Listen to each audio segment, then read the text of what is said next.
Proud to be a Trini. You're welcome, world.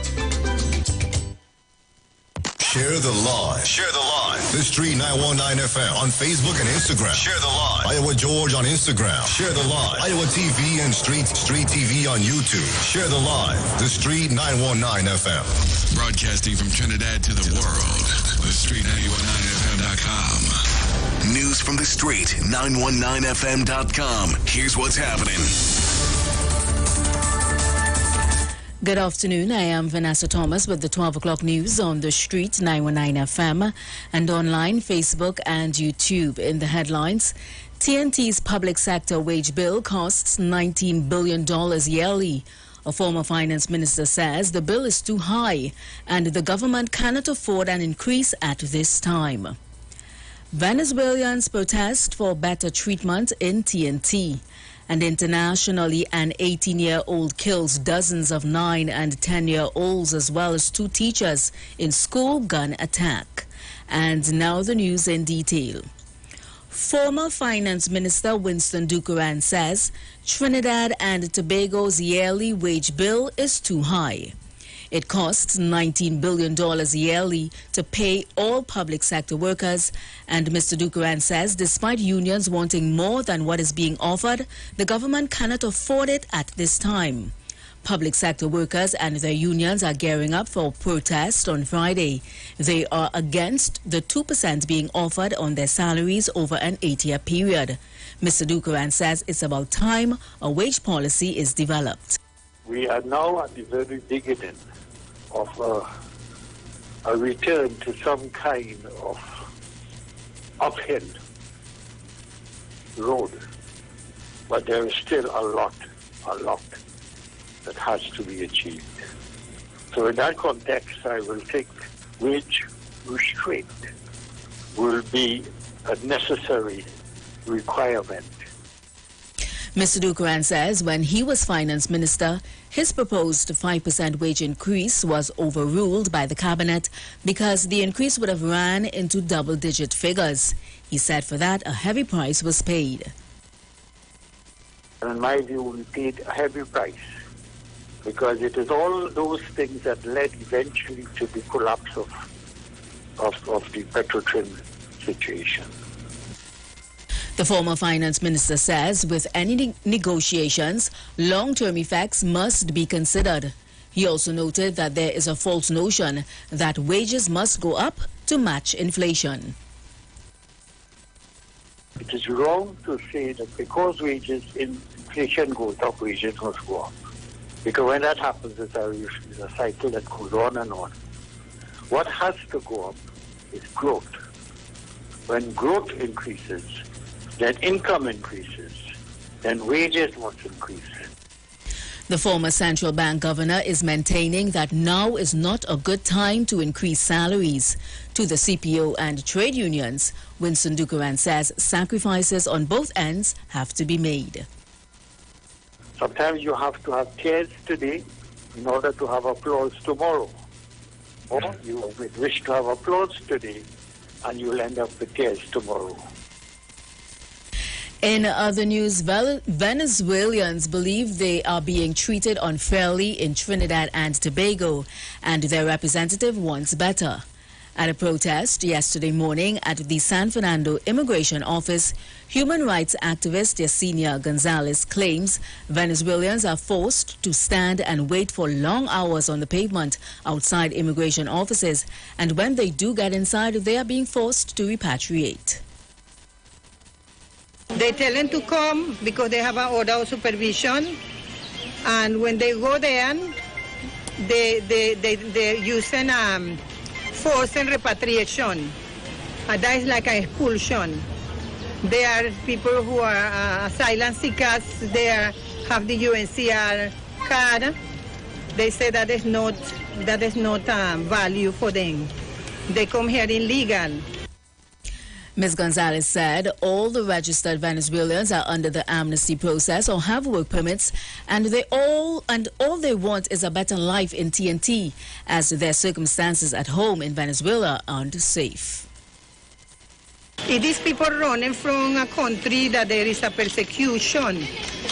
and they seeking asylum in this country, and there was an amnesty that was given to them, and you're going through a process of registration where you will be able to work for 1 year, and then they call again and they say we're going to renew it for another 6 months or a year again. A lot of them never got the card, they never got the registration, the work permit. Venezuelans are being forced to voluntarily leave TNT. However, many of them cannot afford to purchase their own ticket to leave. Internationally, an 18-year-old man who walked into an elementary school in Uvalde, Texas, and shot and killed 19 children and 2 teachers is being described by his grandfather as quiet and someone who hardly ever talked. Matt Gutman said he was unaware that his 18-year-old grandson, Salvador Ramos, even had a gun. We have more on this ABC News report. Would he spend a lot of time in his room alone? Yes. Sometimes he would go, I'd take him to work with me. Not all the time, but I would take him to work. And it didn't seem like he went to school very often. No, well, this past year he didn't go to school. He didn't graduate, but he didn't go to school. Why? I don't know. You know, you tell them, and they think they know kids nowadays, they know everything. Did you notice that he was growing disturbed? Was he becoming upset? Was he any different? He was very quiet. He was very quiet. Everybody says he almost didn't talk very much. No, he didn't talk very much. Did he talk to you? Well, just when we go to work or here or there, you know. What kind of things? Very, very, very seldom.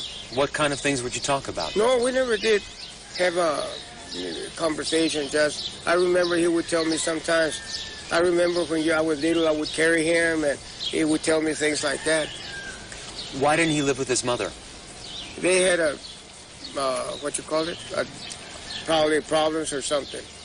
And so it was his birthday last Monday? Turned 18? Yeah, on the 16th. On the 16th or something. Yeah, last week I think it was his birthday. Yeah. My wife took him to Applebee's to eat supper or dinner or whatever. It's a shame. Did you know that he bought those weapons? No. Like I say, I don't like weapons. I cannot be around weapons. Because you have a record. Yeah. And it's illegal for you to actually be around. That's right. I cannot be around guns. I hate when I see all the news, all those people that get shot. I'm against all that. I say, why do they let these people buy guns and all that? Those stupid whatever they shoot. And Rolando, when you heard about the shooting, what did you do? Did you even know that it was your grandson? No, the neighbor called me. He told me she had been shot. And when I came over here, he told me that he had taken off on the... And your grandson didn't have a driver's license, right? No. He didn't even know how to drive. No. What went through your mind when you heard? I didn't say your nothing. grandson. It still hasn't sunk in yet, you believe me. And that was the 12 o'clock news on the street, 919 FM. Before we go, we have a quick look at the weather in Trinidad and Tobago. Partly cloudy, hazy, and at times breezy conditions with brief isolated showers over a few areas. There is a low chance of a few heavier showers over parts of South Trinidad. Tonight will be generally hazy with a light breeze and brisk isolated showers.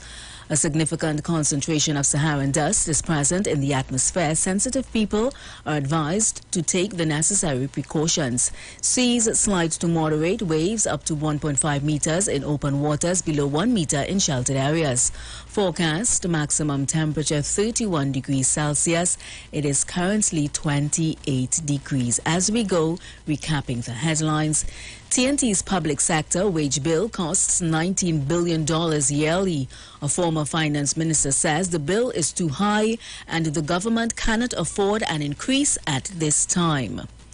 Venezuelans protest for better treatment in TNT. Internationally, an 18-year-old kills dozens of 9- and 10-year-olds as well as 2 teachers in school gun attack. Do enjoy your afternoon and continue to be safe. I am Vanessa Thomas. News from the street. News from the street. 919fm.com. Broadcasting from Trinidad to the world. The street 919fm.com.